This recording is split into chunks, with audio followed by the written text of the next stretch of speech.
నాకు 2 వదినలు 2 అక్కలు, అందరం ఉమ్మడి కుటుంబం 14 మంది చెన్నైలో ఉండేవాళ్ళం.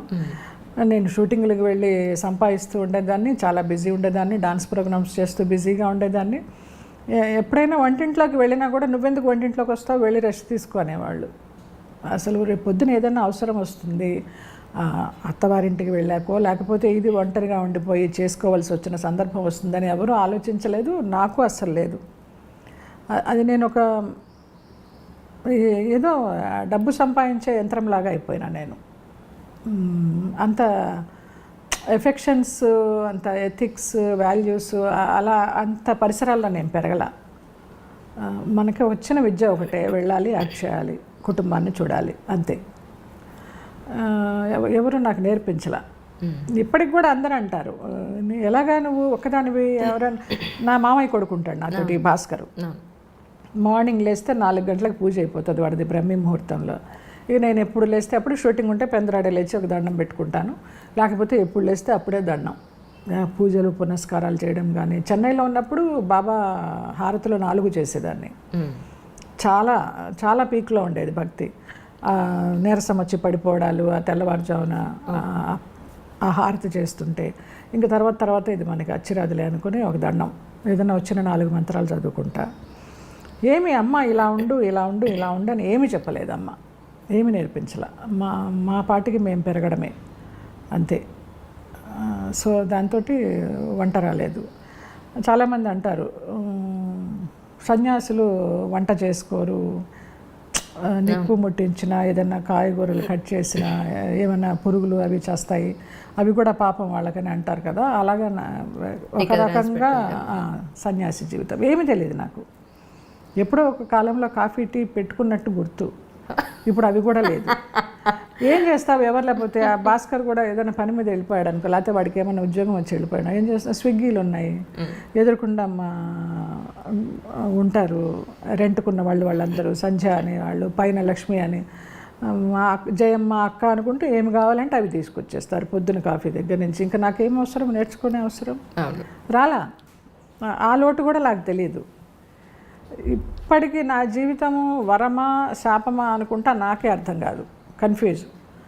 ఒక్కొక్కసారి నాకు నన్నే భుజం తట్టుకుంటా, వరమే నీ జీవితం అనేసి. నిజంగా మ్యామ్, నేను రీసెంట్గా ఒక స్వామీజీని ఇంటర్వ్యూ చేసినప్పుడు పిల్లలు లేరని చాలా బాధపడుతూ ఉంటారు అంజలి గారు. పిల్లలు అనేది రుణం, ఎవరికైనా మన రుణం ఉంటేనే మనకి పుడతారు.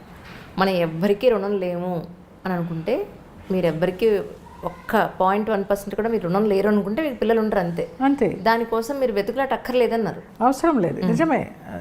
అది ఎప్పటి నుంచో ఉంది కదా, రుణానుబంధ రూపేణ పశుపత్ని సుతాలయ. అవునండి, అంతే. ఇక అన్న కొడుకులు, అక్క కూతుళ్ళు, అక్కలకు అందరు కొడుకులే, అన్నకే ఆడపిల్లలు, మేనగోడళ్ళు, 2 మేనగోడళ్ళు నాకు. పెద్దన్నయ్యకి ఇద్దరు కూతుళ్ళు, రెండో అన్నయ్యకి 2 కూతుళ్ళు, పెద్దవాడికి 1 కొడుకు, అక్కకి 2 కొడుకులు, ఇంకొక అక్కకి 1 కొడుకు. అలాగందరూ మా పిల్లలే. ఇంకా కోడళ్ళు వాళ్ళందరూ కూడా బాగా చూసుకుంటారు, జయత్తయ్య అనుకుంటూ. వాళ్ళతోటే ఇంకా ఏదన్నా ఫంక్షన్స్ అంటే చెన్నై వెళితేనో వాళ్ళని చూసుకుంటూ ఉంటా. వాళ్ళకి ఏదైనా పెళ్ళిళ్ళు అయితే నాకు తోచింది ఇస్తాను, నా శక్తికి తోచింది. ఆ పిల్లలకి చదువులు చెప్పించడము. ఈ 2 మేనగోడళ్ళు అంటే బాగా పెట్టనమాట. ఇక వాళ్ళ కోసం నేను వెళ్ళిపోవడము, వాళ్ళని ఇక్కడికి పిలిపించుకోవడము అలా చేస్తూ ఉంటా. అలా కాలక్షేపం చేస్తా. రింగ్ టోను పాట వినగానే ప్రస్తుతానికి మీ మానసిక స్థితి అదేనా అనిపించింది నాకు. ఆ పాట నేను చాలాసార్లు వింటానండి రేడియోలో, కార్ డ్రైవింగ్ అప్పుడు. అసలు ఆ నిజానికి కూడా ఆ సినిమాలో ఆ పాట ఎంత డెప్త్ ఉంటుందో, బాలసుబ్రహ్మణ్యం గారు పాడిన పాట. నాకు ఈ మధ్యనే తెలుసు ఆ పాట.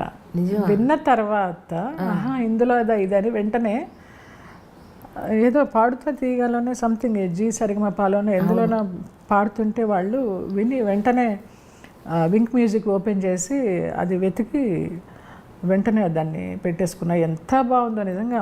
మనకి మనమే సమాధానము, మనకి మనమే ప్రశ్న, మన సమస్యను మనమే విడగొట్టుకోవాలి. ఎవరు ఏం చేయలేరు. ఇది చెయ్యి అని సలహా ఇస్తారు, కానీ అది వినడానికి మనకి టైం సరిగా ఉండాలి. మన టైం బాగుంటే వింటాం, లేకపోతే మన స్వయంకృత అపరాధం, ఏం చేయాలో అదే చేస్తాం. అది ఎంత ఇష్టమో నాకు ఆ పాట.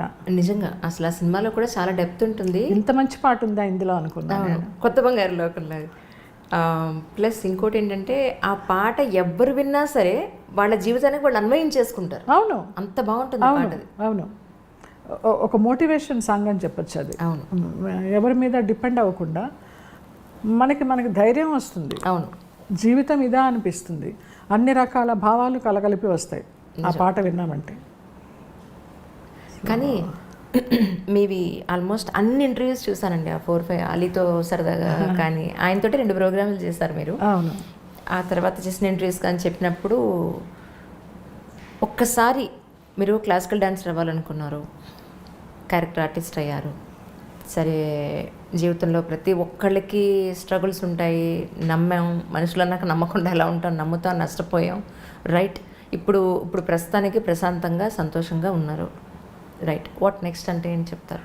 నేను ఎప్పుడు ఫ్యూచర్ గురించి ఆలోచించలేదమ్మా. రేపేంటి అంటారే, ఇప్పుడు ఎలా గడిచింది అప్పుడు అలాగే గడుస్తుంది. నాకు అసలు ఒక ప్లానింగ్ లేదు. ఎంతోమంది బాగా డబ్బు ఉన్నప్పుడు అక్కడ కొని పడే స్థలం ఇక్కడ కొని పడే, ఇదిగో ఇవాళ ఎన్ని కోట్లయింది. మనకు ప్రాప్తం లేదు అంతే. మనకి ఏది ప్రాప్తమో అదే మన దగ్గరికి వస్తుంది. మనం ఎంత ఆరాట పడినా అది ఎన్ని కోట్లున్నా అది మన దగ్గరికి రాదు. ఆ ఫిలాసఫీతో వెళ్ళిపోతూ ఉంటాను. నాకు ఆ కర్మ సిద్ధాంతాన్ని నమ్మితే హాయిగా ప్రశాంతంగా ఉంటుంది నాకు. చాలామంది ఇలాగ ఒంటరిగా ఎంతకాలం ఉంటా ఉంటారు. ఇది ఒంటరితనం కాదు, ఏకాంతం.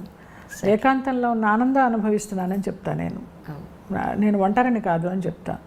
సో రేపేంటనేది లేదురా, వెళ్ళిపోతుంది.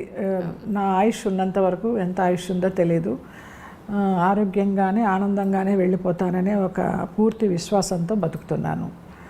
అలాగే జరుగుతుందని అనుకుంటున్నాను. ఫ్యూచర్ ప్లాన్స్ అయితే ఏమీ లేవు, లగ్జరీస్ ఏమీ లేవు. ఇప్పుడు అనుకోవడానికి కూడా డబ్బు కూడా లేదు.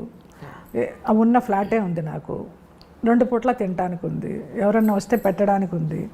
ఒక కుక్క నాకు రోజు వస్తూ ఉంటుంది ఇంటి ముందరికి. మా వాడి అలవాటు చేశాడు భాస్కర్. అది మా ఇంట్లోనే పుట్టింది కింద సెల్లార్లో. అది ఇప్పుడు ఇంత పెద్దదైంది. దాన్ని దత్తుడు అని పిలుస్తూ ఉంటాను నేను.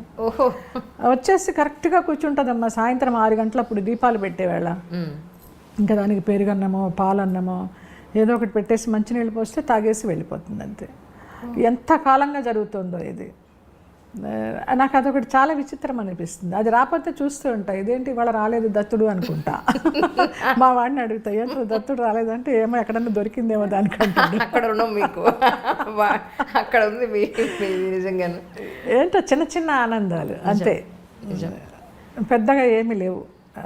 ఒక్క మానస సరోవర్ వెళ్ళాలి నా జీవితంలో కోరిక, ఒక కోరిక. చాలా వరకు యాత్రలు చేశాను. ఆ మానస సరోవర్ తీసుకెళ్లే వరకు నన్ను ఆరోగ్యంగా ఉంచు. అక్కడికి వెళ్ళిన తర్వాత నీ ఇష్టం, నీలో ఐక్యం చేసుకుంటావా, మళ్ళీ వెనక్కి పంపిస్తావా, ఇంకా ఏమన్నా రుణానుబంధం ఉంటే నీ ఇష్టం అనుకుంటా. అది ఎప్పుడు వెళ్తానో తెలీదు. నెక్స్ట్ ఇయర్ ఏదో రోడ్డు వేస్తున్నారు, చైనా నుంచి వెళ్ళక్కర్లేదు అనేదో చెప్పారు. దానికోసం కలగంటున్నా. అంతవరకు ఆరోగ్యంగా ఉంచని అంతే. ఆరోగ్యంగా బంగారంలో ఉంటారు మీరు. రమాప్రభు గారిని మళ్ళీ కలిసారండి తర్వాత? లేదమ్మా, ఎప్పుడన్నా ఫోన్లో మాట్లాడతాను. మాట్లాడితే ఆవిడ మూడు సరిగా అంటే బాగా మాట్లాడతారు, లేకపోతే ఇక తెలిసిన విషయమే కదా, దెప్పి పొడుస్తారు. ఏంటి ఇంకా గుర్తున్నానా, చచ్చిపోయాను అనుకున్నానే నువ్వు ఫోన్ చేయకపోతే అంటారు. ఇంకొంచెం ఆ మాటలు వినాలంటే బాధ. సరేలే పెద్ద ఆవిడ అనిపిస్తుంది. ఎప్పుడు ప్లాన్ చేస్తున్నా మదనపల్లి వెళ్ళి చూద్దామని. నేను చిట్టిబాబు గారు వెళదాం బావా అంటూ ఉంటా. వెళదామంటారు, కానీ ఇంకా చూసే సందర్భం ఇంకా ఏమి అందరికీ కలిసి రావడం లేదు. రాళ్ళపల్లి గారికి మీకున్న అనుబంధాన్ని ఒకసారి సందర్భంగా తలుచుకుందాం అండి. ఎందుకంటే రాళ్ళపల్లి గారితో 2-3 సార్లు నేను మాట్లాడినప్పుడు ఆరోగ్యం సహకరించట్లేదమ్మా, ఈటీవీ వాళ్ళకి ఏదో వంట ప్రోగ్రామ్ చేస్తున్నాను కానీ అస్సలు కూర్చోలేకపోతున్నాను. ఎక్కువ టైము వాళ్ళకు కూడా 1/2 గంట కూర్చుని ఒక 5 నిమిషాలు చేసి కూర్చుంటున్నాను. ఈసారి మా జయం వచ్చినప్పుడు నేను పిలుస్తాను, మనందరం కలిసి కవర్లు చెప్పుకుందామని 2-3 సార్లు నాతో. నిజంగా వాళ్ళ ఇంటికి వెళ్ళి భోజనం చేస్తుండేదాన్ని నేను. ఈ చిట్టిబాబు గారి ఇంటికి అన్నారు, అనంత్ ఇంటికి, రాళ్లపల్లి గారి ఇంటికి, ఆ చలపతిరావు గారు మధురానగర్లో ఉన్నప్పుడు వాళ్ళ ఇంటికి అందరం కలిసి భోజనం చేస్తూ ఉండేవాళ్ళం.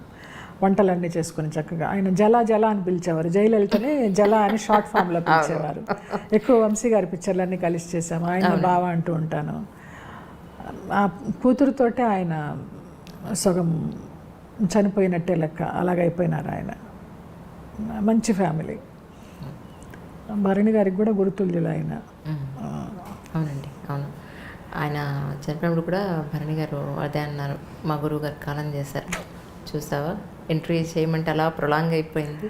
ఆయన ద్వారానే యాక్చువల్లీ నేను ఆయన నెంబర్ తీసుకుని అప్పుడు మాట్లాడడం జరిగిందనమాట.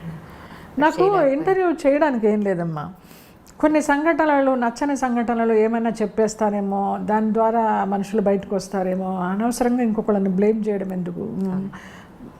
మన టైం ఇంతే, ఇప్పుడు ఫామ్లో లేము, అందుకని మనల్ని ఎవరు అంతగా పట్టించుకోవడం లేదు, చిన్న చూపు చూస్తున్నారు అనే ఒక ఫీలింగ్ ఉంటుంది. కానీ మళ్ళీ వాళ్ళని ఎందుకు బ్లేమ్ చేయడం, వాళ్ళ బిజీలో వాళ్ళు ఉంటారు.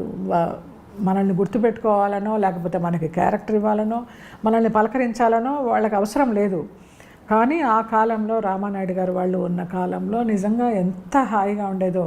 ఫోన్ చేస్తూ ఉండేవారు ఆయన, జయలలిత, రాజలలిత కాసేపు కూర్చుందాము, కాఫీ తాగిపో, నాకు నిన్ను చూస్తే ఆత్మీయురాల్లాగా అనిపిస్తుంది, ఇప్పుడు వాళ్ళు ఎవరు సరిగా మాట్లాడరని. అట్లా ఏ ప్రొడ్యూసర్ అమ్మా పిలుస్తారు, స్టార్ ప్రొడ్యూసరు. ఇప్పుడు నేను మా టీవీ సీరియల్ పిల్లలే ఏదో చిన్న సినిమా తీసుకున్నారు, రుద్రం కోట అని. అయితే దానికి టైటిల్ లాంచ్ కోసం మోహన్ బాబు గారిని అడిగితే వెంటనే స్పందించి వచ్చారు. నాకు జయలలిత అంటే చాలా ఇష్టము, అమ్మాయి అంటే చాలా గౌరవం అని వచ్చారు, చేశారు. మీడియా వాళ్ళకు కూడా ఆశ్చర్యం. ఆయన వచ్చే నిమిషం దాకా నన్ను సతాయిస్తూనే ఉన్నారు, వస్తారా, నిజంగా వస్తారా అని. అదేంటండి అలాగ అడుగుతున్నారు అంత అపనమ్మకంగా, వస్తానని మాట ఇచ్చిన తర్వాత పెద్ద మనిషి మాట ఎట్లా తప్పుతారు అంటే వాళ్ళందరూ గుసగుసలు ఆడుకోవడం విని నిజంగా నాకు టెన్షన్ వచ్చి చెమటలు పట్టేసినాయి. ఏంటి రారా ఈయనని. కరెక్ట్గా దిగారు, టైంకి దిగారు ఆయన. అప్పుడు వాళ్ళందరూ